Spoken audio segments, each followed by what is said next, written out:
In the Appalachian Mountains, parents didn't always tell their children bedtime stories. Some stories were meant to be forgotten, not because they weren't true, but because saying them out loud felt like an invitation. Stretching across West Virginia, Kentucky, Tennessee, North Carolina, and Virginia, the Appalachian Mountains are older than memory itself. Older than roads. Older than towns. These ridges and hollers have watched generations come and go, families born, buried, and forgotten in the same soil. For centuries, people here lived cut off from the rest of the world. No highways, no cell towers, just winding dirt roads, dense forests, and communities tucked so deep into the mountains that outsiders rarely found them and rarely stayed. What they did have were stories. Stories passed from grandparents to parents, from parents to children, always whispered, never written down.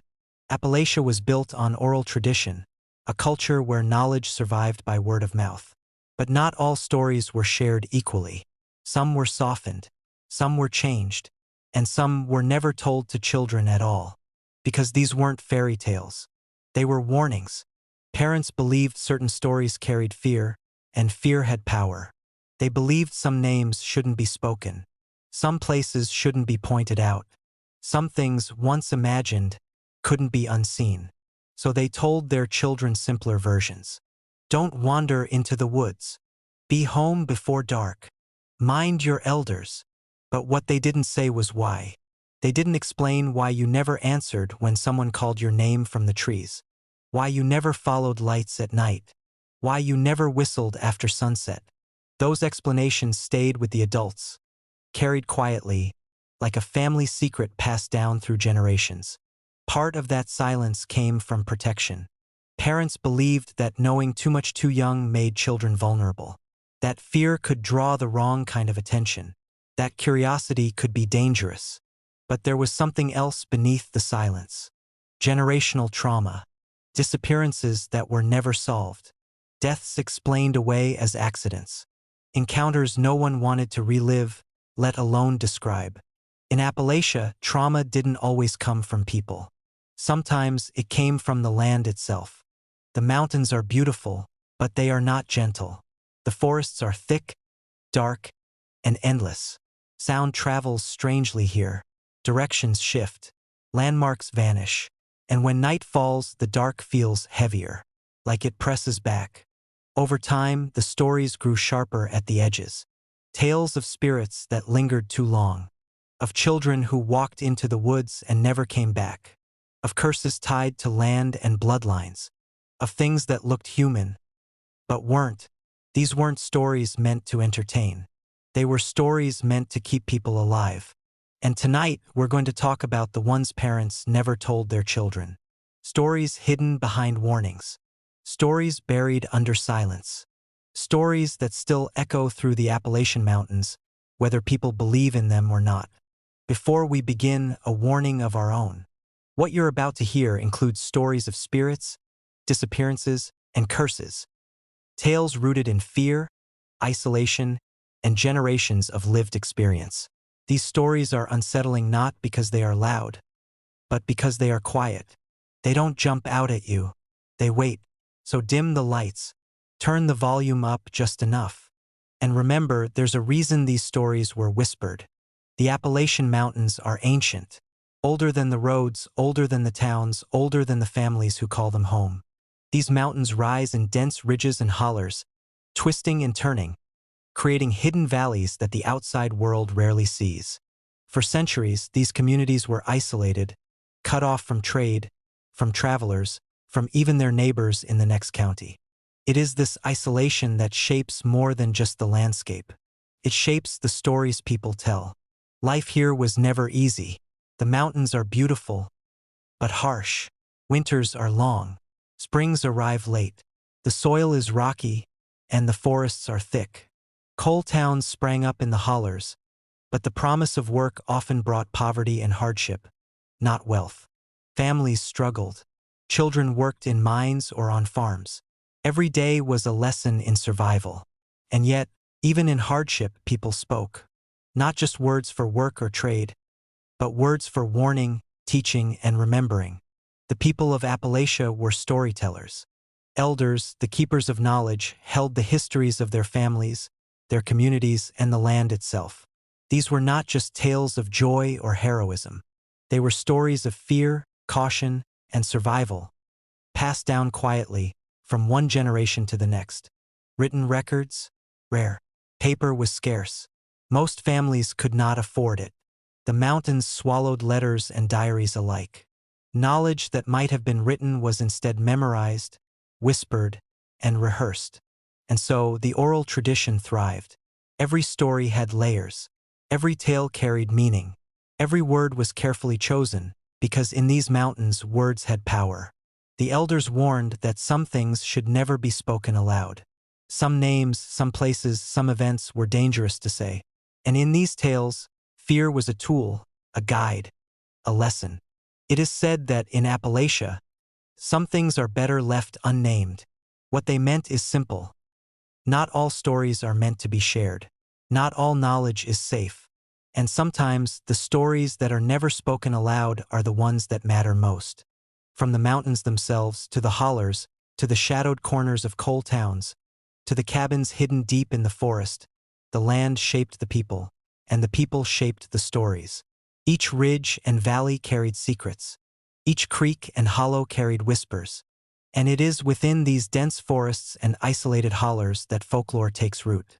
Not the bright, cheerful tales of fairy tales or bedtime stories, but dark, cautionary stories that linger, that watch, and that follow. Stories of spirits, of warning, of things unseen but ever present. Stories that reminded children and adults that survival often depended on listening, observing, and obeying rules unspoken. These mountains bred storytellers, and storytellers bred tales. Tales of strange figures in the woods. Tales of voices calling from nowhere. Tales of shadows that move when no one is looking. And while these stories were passed down with care, they were also shrouded in silence. Only the elders remembered the full truth. Only the brave or foolish ventured to repeat it.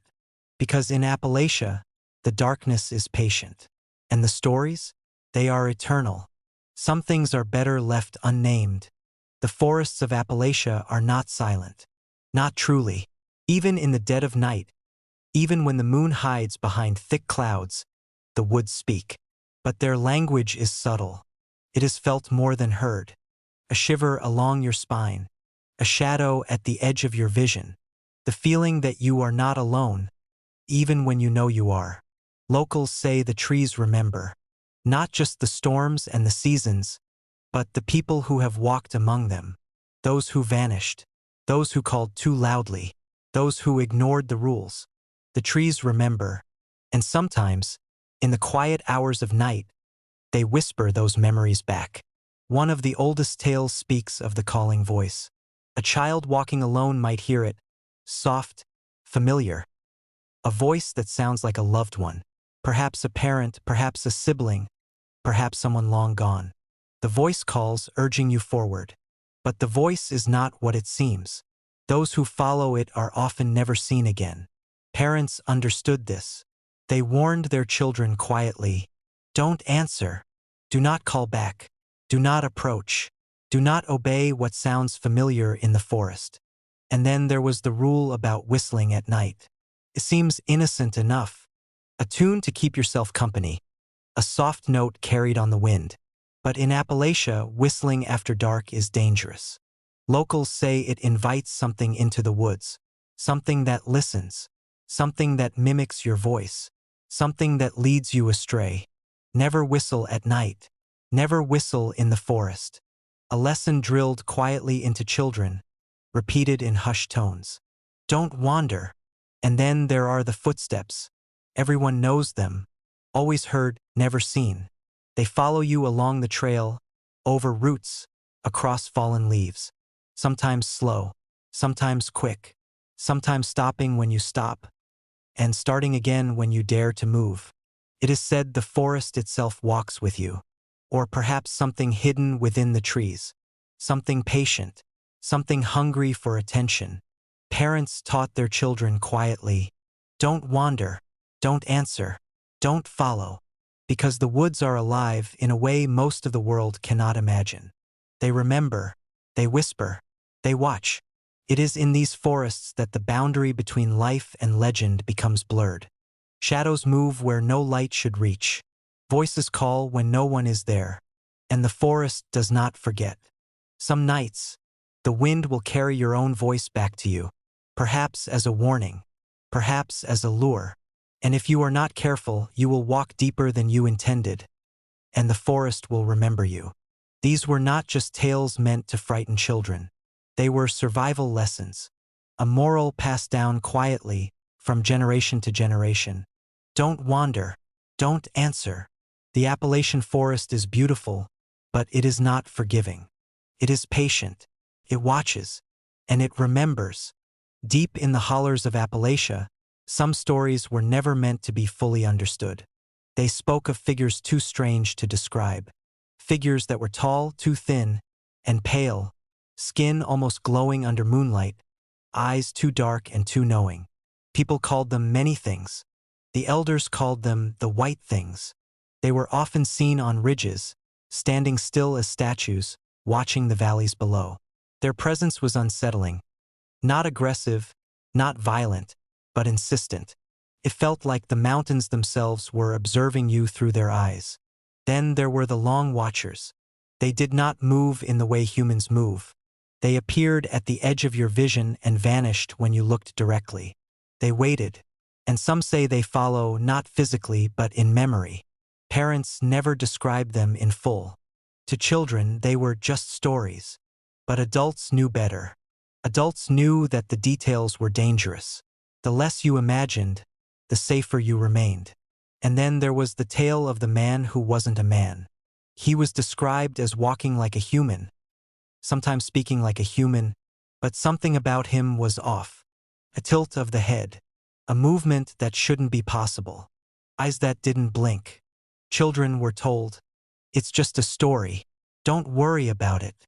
But the adults whispered among themselves, "Do not let them see him. Do not let them follow him."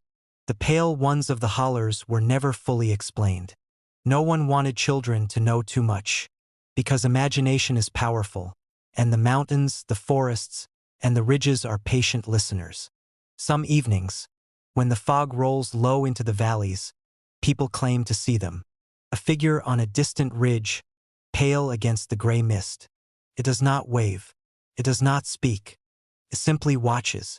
And for those who dare stare too long, the stories say that you may feel the gaze follow you, even as you descend the hollow. Why did parents avoid the details? Because knowing too much makes the unknown real.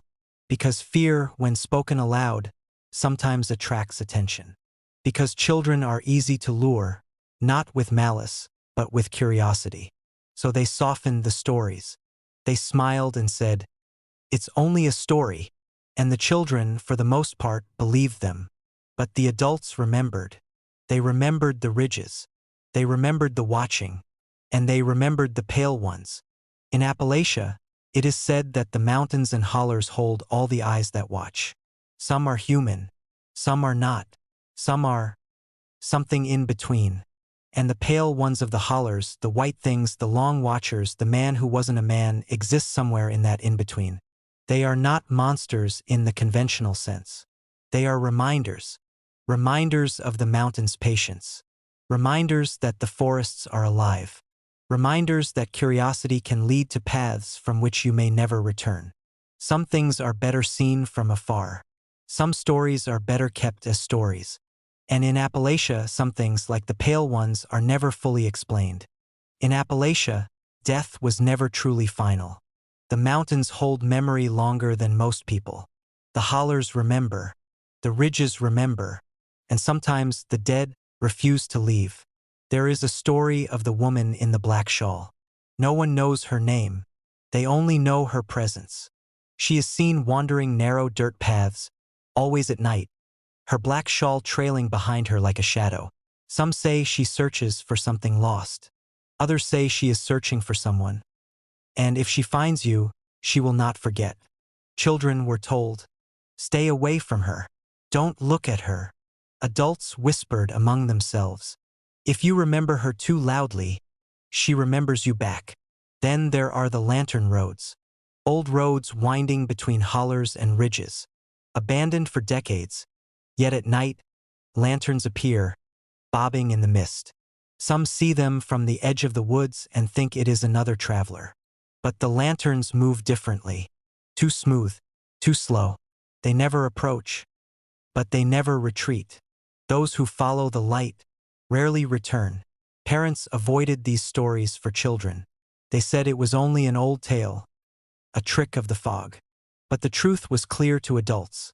The dead sometimes walk these paths, bound to the land with unfinished business.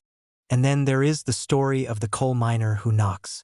Deep in the hollers, where the coal seams run, miners have died in accidents, buried by landslides, trapped in shafts. Sometimes, when the wind blows through abandoned mines, locals hear knocking, a rhythmic tapping echoing through the hollows. It is said, if you hear the knock, it is a spirit trying to communicate or trying to warn. And if you answer, they might follow you home. These stories carry a common theme: improper burials, unfinished business, spirits bound to the land, unable to move on. And adults who knew more than they told believed something quietly, something older than fear. If you remember them too loudly, they remember you back. The Appalachian dead are patient. They do not rush. They do not plead. They wait. And sometimes, in the still of night, when the fog rolls through the hollers, you can feel their presence. A shadow that follows, a sigh in the wind, a knock from the old mine. Parents would hush their children, saying, "It's just a story. Don't be afraid." But the adults remembered the paths. They remembered the lanterns. They remembered the knocking. And they remembered the woman in black. Because in Appalachia, death does not always end. Some spirits linger. Some stories linger. And if you dare speak too loudly, they might linger with you. Before we continue, there are rules. Not written in books, not taught in schools, but rules every child of the hollers knew, and every adult obeyed. The first rule: don't call your name back. If you hear someone whisper your name from the forest, do not answer. Do not call back. Some things listen in ways you cannot imagine. The second rule: don't invite things inside. The hollers are alive. The forest watches. Strangers, shadows, or spirits may wait at your door. Do not welcome them. Do not acknowledge them. Do not open your window to the wind. The third rule: don't follow lights. Lanterns bobbing in fog. Fireflies that move too deliberately. Strange glows between the trees. They are not always what they seem. Parents whispered these rules not as stories, but as survival lessons. Silence, caution, and obedience could mean the difference between being safe and being gone. The hollers are patient. They watch, and they wait. Now we go deeper. Deeper into the hollers, the ridges, and the stories adults never fully spoke aloud. Deeper into shadows where curiosity meets danger. Deeper into the folk tales that chill even those who know them best. In the hollers and ridges of Appalachia, some stories were never meant for children. And yet, they could not be hidden entirely. Some tales speak of children who vanished. Not just lost, not just wandering, but disappearing entirely. One of the oldest stories is of the boy who followed the creek. He was a curious child, drawn to the sound of rushing water. The creek wound through the forest like a silver ribbon, glinting under the moonlight. It whispered to him, calling his name. The parents warned him, "Do not wander near the water at night." But curiosity is a powerful thing. The boy followed the creek, and he never returned. Locals say sometimes, when the fog is thick, you can hear a child's laughter carried on the wind, fading quickly, like it never belonged to this world. Then there is the story of the girl in the yellow dress. She appeared along the edges of the hollers, a bright yellow dress glowing faintly under moonlight. Sometimes she played along the abandoned paths, spinning and laughing. Other times, she would vanish the moment anyone approached. Parents would quietly warn their children, "Don't follow her. Don't speak to her. Some said she was a spirit. Some said she was a child who had wandered too far and was never found. The adults knew more than they said. And then there are the empty cradle stories. Tales of infants born in the hollers who disappeared under mysterious circumstances. Cradles left rocking. Rooms left untouched. Families left with questions that could never be answered. Parents spoke of these stories softly, if at all, sometimes claiming it was just nature, just accidents, just misfortune. But deep down, they knew. They knew the hollers sometimes took what they could not protect. The pattern is always the same. Disappearances blamed on nature, on the forest, on the creek, on the wind. But the adults knew better. They whispered, they watched, they remembered. And they remained silent. Not out of cruelty, but for protection. Silence was a shield. Stories softened were a shield. Warnings were whispered, not explained, because truth in full might attract what lurks in the hollers. Children who vanished became part of the land itself. Their names remembered quietly by parents. Their faces remembered in dreams. Their absence marking the hollers forever. Some nights, when the fog rolls low over the valleys, locals claim to see a flicker of yellow at the edge of the trees, or hear the soft sound of a creek calling. The parents' words echo, "Do not wander, do not follow, do not answer," because the hollers are patient, and some children are never truly gone. These stories are not told to frighten for amusement. They are warnings, lessons in survival, reminders that curiosity, when unguarded, can carry a heavy price. And though the children are gone, their stories linger, carried by the wind, the creek, the fog, and the quiet, watchful hollers of Appalachia. In the hollers and ridges of Appalachia, knowledge was power. But knowledge in the wrong hands could be feared. Some women were healers, wise in the ways of herbs, roots, and remedies. They could soothe fever, mend broken bones, and ease the pain of childbirth. They were respected quietly by those who knew their skill. But others were hags, women who possessed knowledge that unsettled the living. Women whose practices were feared as curses, as malevolent magic, as something unnatural. And the line between healer and hag was thin, often a matter of perspective, often a matter of fear. One of the oldest tales speaks of the night hag of Pine Ridge. She appears at the edge of farms and hollers during moonless nights. A hunched figure, hair like cobwebs, eyes glowing faintly in the dark. It is said she walks silently through bedrooms, leaving a chill that lingers. Children were warned, don't speak her name, because calling her name invites attention.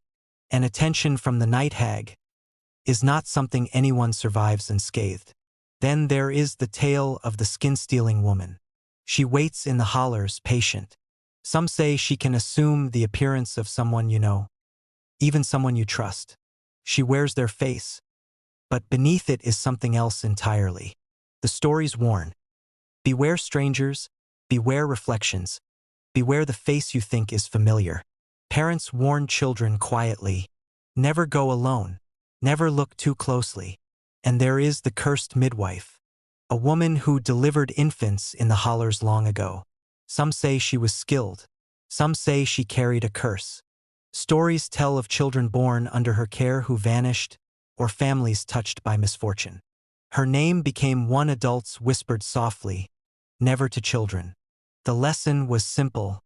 Knowledge, when feared, can become dangerous. Names, when spoken aloud, can carry weight. And curiosity, when unchecked, can invite what should be avoided. Parents warn children, don't speak her name, because in Appalachia, there is a belief older than fear itself. Speaking the wrong name aloud can summon what is patient, and the patient will wait. The witches, the hags, and the root women of Appalachia were not just stories to frighten children. They were warnings, reminders that the mountains are alive with more than trees and wildlife, that knowledge carries responsibility, and sometimes danger. And so, even today, when a parent whispers a name of a woman from the hollers, they lower their voice, not because the stories are false, but because the mountains and the shadows are still listening. In Appalachia, the land remembers. Not just the rivers or the trees, not just the rocks or the roads, but the families who live on it. Some hollers carry curses that span generations. Land passed down from parent to child, not always a gift, sometimes a burden. There is a story known as the mountain that takes a son. A family had lived on the same ridge for generations.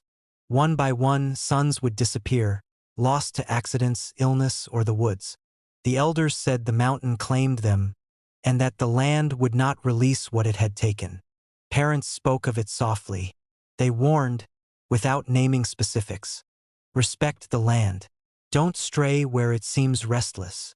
Then there is the tale of the Blood Creek Oath.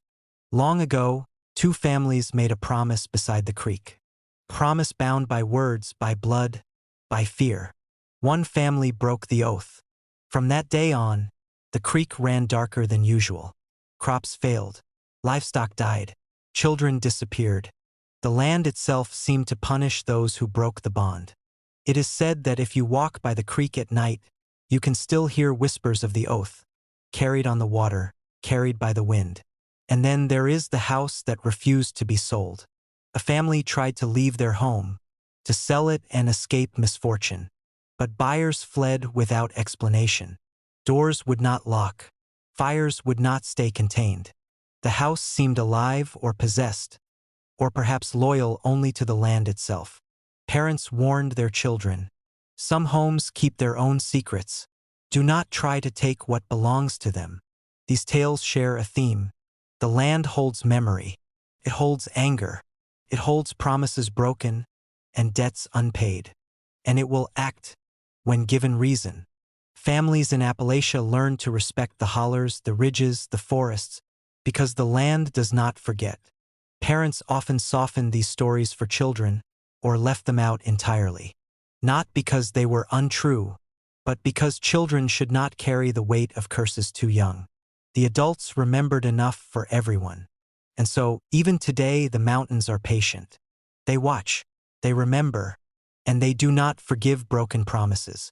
Somewhere, on a ridge, beside a creek, in a house no one dares buy, the land waits, and it remembers. Even as the world has changed, the mountains have not. Hunters, hikers, and locals, those who have left the hollers and those who stayed, tell the same stories. The creek still calls. Lanterns still bob in the fog. Shadows still linger along ridges. Pause. Sound cue.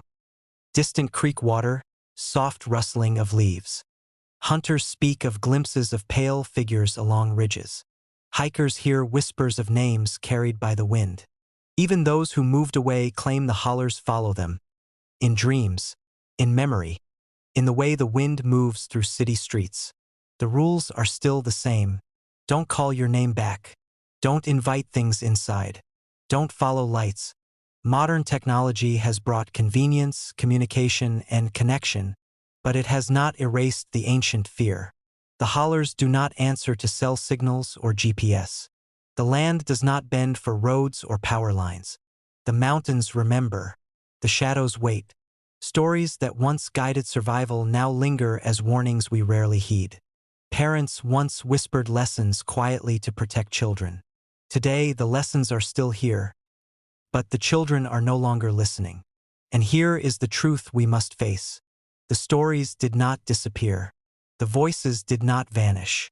The hollers, the ridges, the rivers, they still remember. We just stopped listening.